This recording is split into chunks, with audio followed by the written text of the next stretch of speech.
This podcast is brought to you by Infinite Resources, a local staffing agency connecting diverse job candidates in central Iowa companies.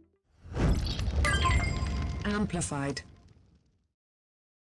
Welcome to Shed Talk. Unveiling the conversations that thrive behind the shed, where authenticity meets unfiltered stories. I'm Javier Toole, certified personal trainer and owner of Tool Shed Training. And I'm Tammy Humpel, professional educator and leadership coach. Welcome back to those of you who have been listening. And as always, it's great to hear from you and get your perspective on the topics we've been talking about. Special thanks to our friends at Infinite Resources and here in the Amplified Studios for providing the space and opportunity to talk with you today. And we also have some additional sponsors today that we want to thank. Laura at Salon Indie at 6420 Coach Light Drive, West Des Moines. Hit her up if you're interested in a new look or the latest style. Thanks for keeping me always looking fresh. Very fresh today, fresh haircut. Looking good. Tool Shed Training at The Shed, 12931 University Avenue, Suite 101 in Clive. We're providing training for the everyday person. And 5-Star Nutrition on Hickman and Urbandale. Go see them to help with all your nutritional supplement needs and tell them we sent you with code AS-TST. So in this Return to Happiness episode, we're actually going to pause for an intermission from our part 4. And before we go into that fourth part, we're going to talk about something that we think is equally as important, and that is choosing joy amidst the challenges of sadness and depression. And this is a topic that most definitely isn't openly talked about. In fact, it's that typical conversation that might happen behind the shed or in private, definitely not out in the open, but in those private spaces. So it fits right in with what we've been talking about on our podcast. And today we want to bring it out from behind the shed and into the open. And we're actually really excited because joining us in the studio, we have Corey and Blair from Integrated Psychiatry to share in our conversation and bring us their professional perspective. So let's have you guys tell us a little bit about who you are. Well, first of all, thanks, Tammy and Javier, for allowing us to have this platform to speak openly about what depression looks like. So we appreciate giving us this opportunity. My name is Corey Weaver. I'm a psychiatric nurse practitioner. I'm board certified in treating adult and children mental health. And then Blair is our clinic administrator. Hi there. Yes, I just recently started on with Integrated Psychiatry. I have a bachelor's in healthcare administration, and I've taken over the management of the clinic. Nice. Welcome. Thanks for joining us today. Well, we're super excited. You guys are our first guest. We've never had guests other than us looking at each other. So if we look at you guys awkwardly, it's because this is new for us. All these people in our space. Yep. And this one kind of hits near and dear to my heart. Prior to being a personal trainer, owning my own personal training company, I was a case manager in human services, working with people with mental illness for about 12 years. So let's just get to the heart of it. Let's talk about your thoughts on how society is determining depression. Like, are we looking at it as a bad thing? Is it something that we can look at it in a different light where we can say, hey, you know, if you're dealing with something and you can get help, we can make this more positive? And what are your thoughts on that? Yeah, depression is viewed in a lot of different ways. The term depression is used very loosely in a lot of ways. And when we think of depression for each individual can be different. It can be where it lasts for periods of time. It can be where it may be for a day. And so when we look at depression, it's an overall view of your mental health. Okay. So I'm going to touch base on a few different things. And I think one of the biggest things for me is I'm going to use my own personal example. Probably about 12 years ago, I was going through a big change in my life. Some things in my job and my career were changing. Everything in my life, I think, had just hit one of those dead stops. And I think a lot of people have been there. I'm going to be open about this. When I say this, I probably saw the bridge more than I saw the happiness in my life. And so let me ask you a question about that. Like, I changed things a little bit before I asked you the question. I started perceiving my life differently once I decided to either get busy living or what do they say, get busy dying. And when I decided to get busy living, I started to look at things like the sadness that I was having, and I started to put it in like music tents and listen to music. And all of a sudden I started noticing, I started using it to be more empathetic towards other people.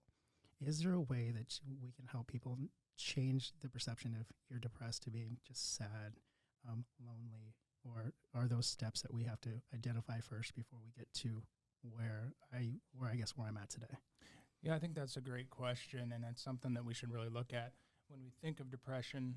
Again, it's identifying those things that we can change, right? There's certain things that we can't change, like our experiences in our childhood, experiences that we may experience through adulthood in our career and different things of that nature.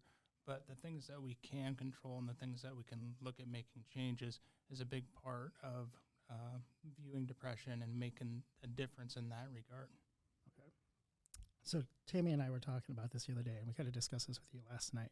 We're both from like really small towns, and I would say I'm going to let you lead with this question. In small rural towns in Iowa. So what we know is growing up, one, we didn't talk about our feelings much at all, let alone the depth of a feeling that might lead to someone being diagnosed with depression. It was just something that you dealt with, and it didn't surface in social circles beyond your family. And even, Javier, you talked about this with your family. Your dad wouldn't talk about it at all. My dad wouldn't talk about it at all. I don't think that was unusual. I think that's different now, but still in the rural communities, what are the opportunities for services for changing that stigma? I think that's something to really look into. It really isn't available in the rural communities. And Blair, you can kind of speak to this in regards to your sister and the work that she's doing in Clarion, Iowa, providing psychiatric services, or at least trying to get some treatment there and open up options. Yeah, I'm also from a very small community, and my family is very instrumental in kind of getting the word out. She's been doing her gift of giving, and in collaboration with Slam the Stigma, which is suicide prevention. We have a very high suicide rate in my hometown, and so her organization came about to help some of the families in need in the community. But then as a result, there were several families affected by suicide, children who were athletes, who were, prominent people in the community. And then the one young man, his father, then committed suicide later. And so it was pretty devastating to the community. So they've been really trying to put together a facility where teenagers can come and hang out and have a more positive influence, because that's one of the things we talk about, that in these small towns, there's nothing positive to do outside of, unless you're in athletics or, you're doing something specific, there's not a lot of extra activities. And even when we grew up, scooping the loop was sort of the thing that you did, and it's really nothing. You're driving around in your cars. Yes. We just aged ourselves a little bit. Maybe a little bit. For anybody on the younger podcast listeners, Scooping the Loop is driving around the small town over and over again in a circle. With music. Yes. Don't forget the music. Well, when we talk about like these resources in small towns, how do we change that stigma? Like how does somebody, like, I still have friends who live in a small town. Like, what would be your suggestion to someone listening today saying, hey, you know what, I might be dealing with something. I'm not really sure how to go about changing the thought process of myself because I'm kind of worried what people in town think. Sure. I think it starts with normalizing conversation, normalizing feelings, right? Feelings aren't bad. Feeling down isn't necessarily in and of itself a bad thing. I would be more concerned if you didn't feel emotional or feel down if you, your mom passed, right? Or even your dog passed was a very important part of your family, right? And so we expect you to have emotions, and part of it is generationally we weren't allowed to talk about those, or it was weak, or and it was presented in that context. But having communication, opening communication is the first step in, feeling heard. We as human beings need to feel heard, and if we're not heard, then that's when you start seeing people isolate, or you start seeing things that we see in today with what's going on with the mass shootings and things of that nature, when people feel isolated and don't have a voice. And unfortunately, it's a way for them to have a voice. It doesn't have to be a positive, but it is a way. And I think in order to make changes, we have to open that communication, and it starts with us. It starts with us talking to our children, telling them that it's okay to have conversation. It's okay to have a bad day. It's okay to feel sad. And there's a difference between struggling and having a deep depression. And there's a difference between that. And that's what people have to understand. Typically, people will say, well, I'm feeling depressed today, and they'll throw that term around, right? But what really is depression? And that's and then again, just being able to talk about it and having somebody, doesn't have to be, I tell my daughter, you don't have to talk to me. You just need to have somebody to talk to that you trust. I mean, I hope she comes to me, of course, but we all know that teenagers, you are kind of an operating system in the background, and, their friends are their priority, right? So at the end of the day, just knowing that I'm there is a big piece of helping and promoting mental health, is just having conversation, taking the time to have conversation, right? Society's so busy looking at our phones, so busy with work. When do you ever sit down and just have a conversation with your kids or with your friends? Certainly when I think of my friends and spending time with them, you can, if you know somebody well, you can identify when they're struggling. And so just taking the time to ask them, how are you doing? How often do we do that? It's like holding a door open for somebody, right? Could be as simple as that, and say, you look amazing today. Could change a person's day.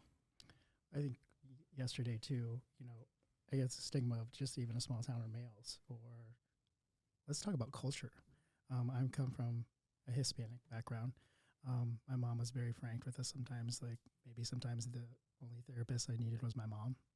And I don't think she really meant that in the say, but I think she just wanted us to be more open with her. But, it's not always shown as openly to express your problems. And so when I guess I'm talking to you today, I'm like, give us some tools. I'm reaching in here today saying, hey, if you are from a different background and you're coming to a new society here in the United States, or you're coming to a different place, how do we break that mold? How do we help the next generation say it's okay to get help, to ask questions? I think first, and I think when you think of that, and I think that's a great question, how do you combat years of being told one way, right? How do you go about doing that? And first, what I would say is that you open and you tell people, I understand that maybe this is what it's been for years, such as maybe your dad said, suck it up, and that kind of statement. But you can say, you can hear what he has to say, but at the end of the day, you open up, you make your own decisions. You don't have to disagree, but you can listen to somebody and not necessarily agree. And so encourage them to think for themselves. And when people start thinking for themselves, that goes a really long way. And that's really where it starts. It's not saying, hey, your dad's wrong, right? Because that can shut people down. Or hey, your parents did this wrong. It's not confrontational. It's just saying it's okay to listen to something and make your own decision. And I think that's a really key point, because especially our teens, I believe, will shut down. They'll shut down immediately. You're not hearing me. You don't understand. You don't know what I'm going through. And I think we need to give them some tools to recognize that they can feel those things, but they don't necessarily have to act on them. They don't need to close that door either. I would also ask, what are some tools for those of us as parents, maybe, who are either using those kinds of shutdown strategies because we don't know any different, or we do it unintentionally? It's just, again, it goes back to conversation and just listening. And so conversation doesn't mean that you're talking to your children or your friends or your coworkers. It means that you're listening. And oftentimes what we do as human beings, we listen to respond, right? Yeah, we do. We constantly are thinking of something to say, right? What about just clearing your mind and just saying, hey, you have the floor. I love you. Tell me what's going on. I just want to listen to what your experience is. And oftentimes when I'm seeing clients, I'll say, I know you're struggling. Tell me about your depression, because everybody feels depression differently. It impacts people differently. So I want to know specifically about you. What are you going through today? And so that really helps me get to know where to meet the client, right? Like, because we're all different spaces. We have different backgrounds. Some people have really struggled with having abusive childhoods or, and things of that nature and different experiences. So I need to meet that person where they're at. Not everybody's going to be in the same space. And so back to your question, I think it's important that we just listen. And then, and again, it goes back to, hey, your parents may have said this. Maybe that's not but just listen what they have to say. Here's an alternative idea. You think about that and kind of help them, lead them down the path. It's not telling somebody what to do. It's showing that there's other options. And when we have options, what does that mean? That means we have hope.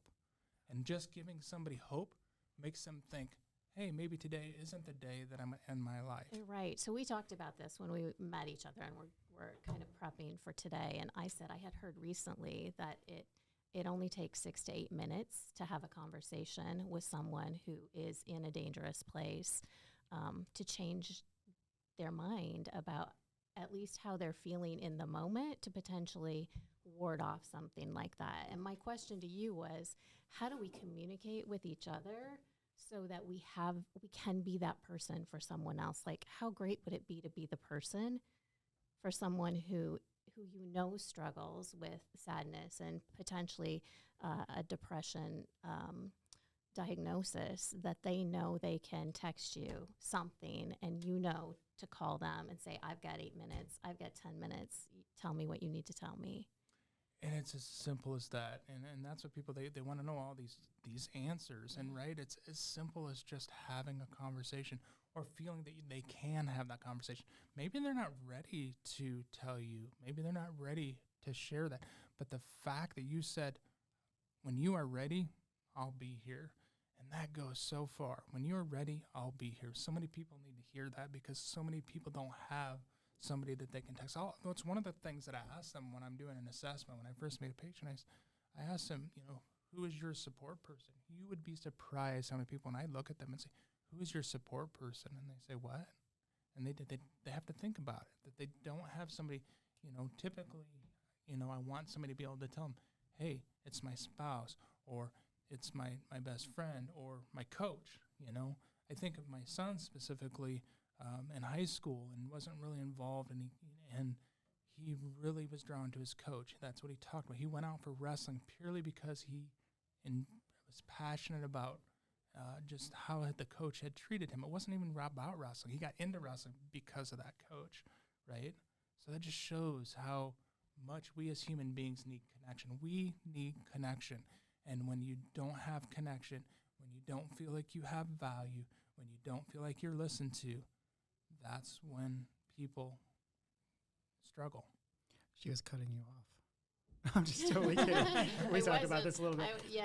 She's reminding me of things. The cell phones and because you were talking about isolating yourself and cutting yourself off, and I think that. Yeah, and this is really a big one because we work with a lot of high school kids in personal training, and a lot of times it's like even my son, we try to, when we're eating dinner, it's like, hey, just put your phone down for a little bit, because I think sometimes we can lose our children or ourselves with this new gadget, this social media thing. And the other thing is, we talked about last night, like if you break up with somebody, nowadays it used to be if you broke up with someone, the only way that you could see them is if you were scooping the loop and you cruise by them and you waved it and then you followed them a little bit. or if you called them, but now you can see them, or if somebody blocks you, I mean, what does that do to you? Like how when somebody walks into your office and is dealing with that, like what would you say? When in regards to just social media and how that impacts things and how to handle social media, is that the question? I think that's, social media is everywhere, right? You just can't, you have to shut it off. You have to find times where you shut down. That's important. How do you get kids to do that? That is the key. And setting up and realizing that it's okay to not communicate, to shut that phone down for a little bit. Doesn't mean you have to do it all day, but giving people guidance and tools of, hey, when you get home from school, or if don't look at, how do I stop looking at my phone? Because really it isn't, in some level, it's like an addiction. It hits the dopamine system, right? It is an addiction, so it's like when people say, hey, I'm going to go home and have a cigarette to relax, or I'm going to have a glass of wine to relax. Well, oftentimes getting on your phone and getting those dings and feeling your phone vibrate, right? That automatically sends a dopamine signal because somebody wants to talk to you. What does that have to do with? Has to do with connection, right? Back to the human need for connection. And so that goes back to the social media aspects of things, and it's so ingrained and so difficult. But I think it starts with, teaching people that it's okay to disconnect in a way from the typical social media and connect into something different, whether it's just sitting down and playing a board game. And that human connection, because they would argue they're connected to a whole big wide world, but it's not a warm person. It's not a give and take. It's not a give and take, yeah. And I need to retake a family focus too and shut down the phone and say, all right, we're going to go get ice cream, or we're going to go do this or that to, kind of bring that fundamental back, because I think a lot of kids are losing sight of where mom and dad are busy all the time. They're working, and sometimes they lose that and channel it into friends and negative relationships. And that's exactly what we've been talking about in our the first 3 parts of our series, that thinking about what used to bring us joy and happiness, and a lot of it was those things that you're talking about, going to get ice cream, planning to have a game night. It's something that connected us, and it wasn't about money. It wasn't about going somewhere necessarily. It wasn't a big thing, but it helped us stay connected. And then also we've talked about what recognition means to us, and we even mentioned, those dings. It's different generationally. It's different now than it used to be, because being important for a lot of us means how many likes we're going to get, and how many followers, and how many positive comments, and so I think that kind of feeds into potentially setting ourselves up in a negative space. Yeah, and I think that's very true. And if you think about it, we've gotten away from having dinner at night with the family and those types of things, because kids are busy. They got athletics, right? Athletics used to be a certain time.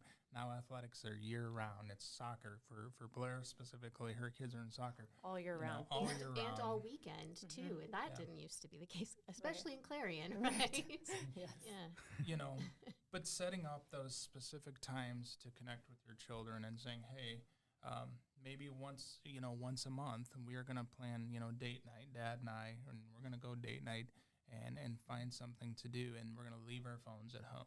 And so it's the little things you can do. It doesn't have to be anything expensive. We have great things. You can go to the Papa John, sculpture park, or just a various different things that you can go do that don't cost money. So it's just taking the time out of your day, and people actually recognize that, because you can tell your kids that you love them, but to show up is everything. To show up is everything, and that's what you do. It's not what you say. And that's not just goes for your kids. That goes for your friends. That goes for your parents. That goes for any human being. They just want to know that you'll take the time to value them. And when you value somebody, it's not about, that's golden right there. That's huge. So I'm Mr. Positive, and as we were talking yesterday, like when we start talking about depression or sadness or other things like that, like I was looking something up and it said sometimes it can spark creativity, finding new habits, returning to old habits like maybe going back to church, or positive habits like working out or those kinds of things. But let's get to the heart of it. In order to get there, if I call you up on the phone telling you that I have something going on, what is the process that you're going to take me through to maybe help me get back and notice some of those things to get back on the positive side? One of the things that's really important and something that I do is really connect with the patient. And part of that is, again, going back to meeting them where they're at, right? I don't want to dwell on the negative aspects of what they're feeling, but I do need to understand where they're coming from. That doesn't mean that's what we spend the entire time talking about, but I do want to understand their background. I do want to understand, because understanding their psychology and understanding the things that, that get them to listen or that motivate them, understanding that goes a long ways as well. So listening to them and then going from there is a big part of that. So I don't want to do just a pitch for myself because I own a personal training company, or exercise, but what are your feelings on exercise and fitness to help deal with depression? I think I think that it's a huge part of that, and it's something that I really try to promote. And it doesn't have to. I think when people say you need to go to the gym or you need to exercise, what they envision are these men and women that are in there, lifting heavy weights and muscular. And I had a client, she was probably around 400 pounds, and I said, it's just getting up and walking 10 feet. That's where it starts. You have to start somewhere. It's not saying you have to even go to the gym. I said, you can do this stuff in the privacy of your home. Just walk down to the end of the driveway. Walk down to the end of the driveway, get your mail, and walk back. And tomorrow, walk down there again and come back and do it a couple times. And so, movement, motion creates emotion. Does that make sense? So when we're moving, it doesn't, that creates emotion in a positive way. And so getting people moving, exercise is huge, and it's natural, and it produces great dopamine release. Think about it. If anybody's ever really exercised and they have to get up in the morning, the hardest part is shutting your brain down to saying, yes, you are going to get up. And when you do and you exercise, you feel so much more alert, awake, and you feel like you've accomplished something. You've set a goal and you woke up and you showed up and you did the work. And when you don't do that, what do? You don't really get good sleep. You just lay in bed and feel bad that you didn't get up.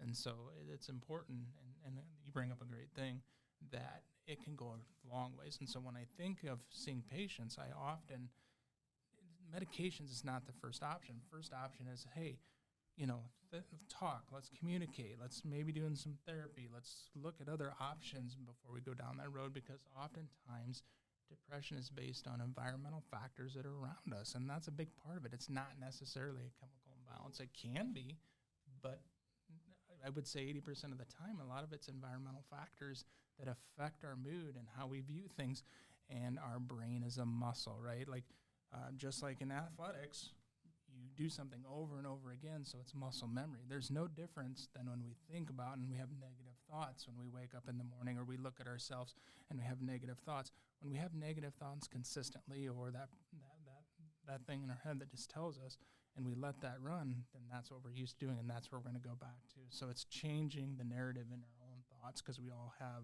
thoughts that we don't share with other people.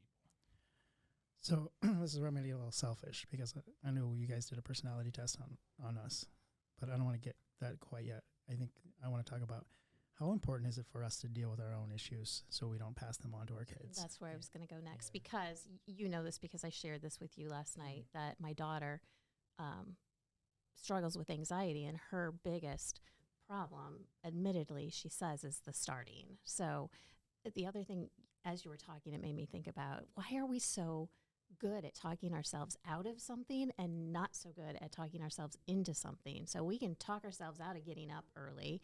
I'm just going to lay here for a little bit longer. My body needs to sleep. Instead of talking ourselves into, if I just get up, which you're good at this, you just get up when that alarm goes off. And there are apps where you have to actually sold me short. Get out. I get up before the alarm goes off. Oh, you do get up a little bit before. But it's that starting. And so it made me think about, I know I'm an anxious person too. So how do we know if we're going to have a tendency to pass this along? Well, that's another great question, and I think you're exactly right. We can't expect our kids to change if we don't change, right? It's like, I'll use this example. It's like the dad or the parent, maybe I should say, the parent that sits there and tells her kid they should go to church for whatever reason, right? But they never show up to church with their kids, and right? So you're asking them to, hey, you need to do this, you need to do that, but when you're not doing it yourself, it carries very little weight. And so really, I think when your kids see you actually working on yourself, you're setting that example, right? And so it is just opening that conversation. It is okay to, if you are feeling emotional, to have it, cry in front of your kid, that let them see that you are human, and that's okay. And I think you're normalizing things. And when we normalize that, that's what keeps us from past that. We can have those conversations, then acknowledge your weak areas, right? Go to your kid, and say, hey, I'm not the perfect parent, and these are the things that I'm working on. What are you working on? And be working on those things, and that makes a huge difference. Right. All right. So we're not very open about who we are all the time. We talk a lot of stuff. We talk about a lot of stories. And so when we decided to do this little episode, I was like, this would be a great idea to maybe do a personality test. And then I thought about it. It's like, maybe this isn't the greatest idea. But Blair, I know that you went through and read every single one of those 1,000 questions that we had to answer. And there might be a couple where the circle goes like this, because I think I fell asleep trying to finish it once. But give us the results. Well, let me just say the good news is we're not going to file a court order on you guys. To hospitalize, We're safe. We're safe. Yeah. We're safe. Yeah. You know, in reviewing it, you are a major risk taker, and that was probably where you scored the highest in eccentricity. So those kind of go hand in hand with being someone that's going to be a self-starter, someone who wakes up before their alarm clock, right? You're self-motivated and you're doing things that other people are not doing. You're doing things that other people are not thinking of. You know, you're very callousness, right? But it's just being blunt and being direct and forward. You don't sugarcoat things for people, which is pretty ideal in a personal trainer, actually. Good. You need to motivate people to get off their butts and do stuff that they're not comfortable doing. And then Tammy, you both actually were perfectionism, but yours was much higher than his was. So you're rigid perfectionist. Yes. And you're bringing the stories. Yes. Yeah, and you're seemingly hard on yourself and anxious as well. So you know, there's a lot that goes into that. Probably makes you a really good business person, and it helps keep you on task with. It seems like a lot of these questions you were very much like goal oriented, and try to keep yourself on point. And both of you had some withdrawal, meaning you kind of like to stick within your immediate bubble. You don't really like to go out and meet all the new people if you don't have to, maybe. Very true. So we really appreciate you doing that, because one of the things that we both believe and have been working on is kind of that strengths-based approach. So it was really easy for both of us to say, is that bad? Is that bad? What's bad about that? And it's not all bad. It's not all good. But if we focus on the bad and we can go down that path pretty quickly, then we're just training our brain to sit in that negativity. And that is not where we want to get stuck. So one of the reasons we wanted to do this was to recognize what our strengths were. Probably not surprised by any of that. We know ourselves pretty well, but then to be able to build on those strengths on a daily and actually do the work to change, because that's what our minds need to be able to respond differently. And we talked about this because my job is kind of in limbo. There's a lot going on with my job right now, and Javier asked me last time, kind of put me on the spot. It threw me out of my stability for a while, and I was on unstable ground. And what I said was, I had to go back to those habits, and it was worth it to really get those positive habits in place, because then when your world shakes a little bit, it's easier to find your way back. Even though it's hard, it's easier because you have something there that you're anchored to, that you can pull yourself back out of. We're very grateful that you guys are here. We can't thank you guys enough for being our first guest. But before we wrap up today, will you just tell us a little bit about what you guys do in your business? Yeah, so we have a practice in Clive, integrated psychiatry, just north of University off of Jordan Creek. And we have 3 providers currently. We have another one coming on. And we try to take a multifaceted approach at treating our patients, doing behavior modification and trying to actually facilitate that without, again, like Corey said, not just doing med management, but incorporating therapy. And, you know, we have some patients who do have to go to more trauma therapy versus, you know, just talk therapy. You know, there's a variety of different things, but we are very patient driven, and we try to have the patient work with us to kind of help communicate and figure out the best process that's going to help with their treatment plan. Meeting them where they're at. Yep. Back to that. And I think each individual, you know, it's not like a rotator cuff. You know, rotator cuff's a rotator cuff. Tear, that's the same for everybody, right? But when we think of mental health, it's really important to understand that everybody's experiences are different. Even if it was the same experience, how we view it will be different. And so you know, you can take kids that grew up in the same household, and you see how they have, one goes on to be quite successful and the other one struggles in addiction. both in the same home, experiencing the same things. Why is that, right? And so it really does come down to our internal locus as human beings, and how, how we view things. Does this drive us, or does this allow us to give us, to go negative and think of it in that perspective, and that, hey, why did this happen to me, and right, and spend that time in that mind frame. And that's why it's so important to change the mind frame. And again, this is just something that I've learned. I was born with cerebral palsy, and so it was one of the reasons I got into mental health, and my childhood, and what that was like for me was very difficult.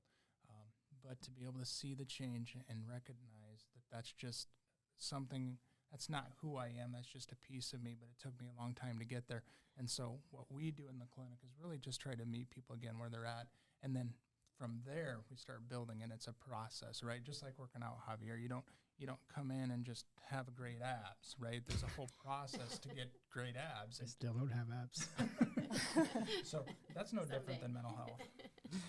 Well, regrettably, it's time to close the doors at Shed Talk for today. We'd like to thank our guests today, Corey and Blair, for joining us in our conversation and sharing their perspective on how to find joy, even amidst the threat of depression and sadness. I'm Javier. And I'm Tammy. And this is Shed Talk. This podcast is brought to you by Infinite Resources, a local staffing agency connecting diverse job candidates in central Iowa companies. Amplified.